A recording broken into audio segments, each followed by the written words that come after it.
ഇതിന്റെ ഇമ്പാക്ട് എന്ന് പറഞ്ഞത് കേരള ഭരണം UDF തിരിച്ചുപിടിക്കും എന്നുള്ളത് അർത്ഥസംഖ്യക്കിടയില്ലാത്ത വിധം സയ്യിദ് സാദിഖ് അലി ശിഹാബ് തങ്ങൾ പറഞ്ഞു കഴിഞ്ഞു.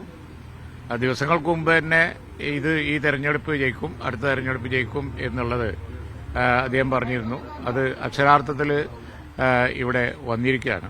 മാത്രമല്ല, കേരള ചരിത്രത്തിൽ ഒരുപക്ഷെ അപൂർവമായി കണ്ട ഒരു വലിയ അഭൂതപൂർവമായ ജയം തന്നെയാണ് ഈ ഉണ്ടായിരിക്കുന്നത്. നമ്മൾ ഈ നിൽക്കുന്ന വാർഡ് പാണക്കാട് വാർഡാണ്. ഇവിടെയൊക്കെ വമ്പിച്ച ഭൂരിപക്ഷമാണ്. പക്ഷെ കേരളത്തിൽ ആവശ്യമില്ലാതെ വർത്തമാനം പറയുന്ന ഒരുപാട് നമ്മളെ അന്തരീക്ഷം വരുന്ന പലരുടെയും വാർഡുകളൊന്ന് നോക്കിയാൽ മതി. വലിയ തിരിച്ചടി അവിടെ ഒക്കെ ഉണ്ടായിരിക്കുകയാണ്. അപ്പോൾ കേരള ജനത ആവശ്യമില്ലാത്ത വർത്തമാനങ്ങളൊന്നും ഉൾക്കൊള്ളുന്നില്ല. മതേതര കാഴ്ചപ്പാടിന്റെ കൂടെയാണ് എന്നാണ് ഈ തെരഞ്ഞെടുപ്പ് തെളിയിക്കുന്നത്. ഒരുപാട് സ്ഥലത്ത് കാണാം. ഈരാറ്റുപേട്ടയിൽ ഡയറക്റ്റായിട്ട് ഞങ്ങൾ അവിടെയുള്ള എതിർവശത്താരാൻ നോക്കിയാൽ മതി.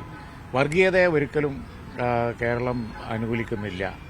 അത് തെളിയിക്കുന്ന ഒരു സംഭവമാണ് ഇന്നിപ്പോൾ ഇരുന്നുകൊണ്ട് ഞങ്ങൾക്ക് വളരെ സംതൃപ്തിയോടുകൂടി നിങ്ങൾക്ക് പറയാനുള്ളത്. അതും നിങ്ങൾ മനസ്സിലാക്കേണ്ടത്, ഇഷ്ടംപോലെ വെട്ടിമുറിച്ച വാർഡുകൾ കാസർഗോഡ് ജില്ലാ പഞ്ചായത്തിലൊക്കെ അങ്ങ് വെട്ടിമുറിച്ചിരിക്കുകയായിരുന്നു.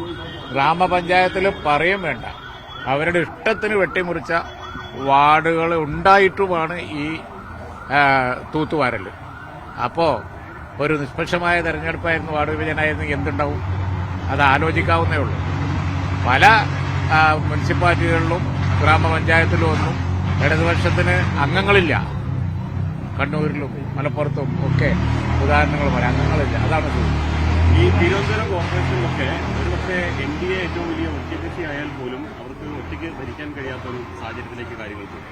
പക്ഷേ അതിനെ വേണമെങ്കിൽ UDF-നും LDF-നും വേണമെങ്കിൽ ഒന്നിച്ചു ചേർന്ന് എതിർക്കാൻ കഴിയും. അങ്ങനെ ഒരു സാഹചര്യം ഉണ്ടാവും. UDF ചേർന്ന് ആലോചിക്കേണ്ട വിഷയങ്ങളല്ലേ. ഒരു പാർട്ടിക്കും ഒറ്റക്ക് പറയാൻ പറ്റുന്ന കാര്യങ്ങളല്ലല്ലോ. UDF തീരുമാനിക്കും അങ്ങനെയുള്ള സാഹചര്യങ്ങളിലൊക്കെ എങ്ങനെയോ വേണ്ടതെന്നുള്ളത്. 2026 നിയമസഭാ തെരഞ്ഞെടുപ്പിന് തൊട്ട് മുമ്പാണ് വലിയ പ്രതീക്ഷ ആത്മവിശ്വാസം നൽകുന്നതായി മാറി. അതാണല്ലോ തങ്ങൾ ഫസ്റ്റ് സെന്റൻസ് തന്നെ പറഞ്ഞത്. അതാണ് സെമിഫൈനലിൽ നമ്മൾ വിജയിച്ചു. ഇനി ഫൈനലിൽ നല്ല വിജയം ഉണ്ടാവും.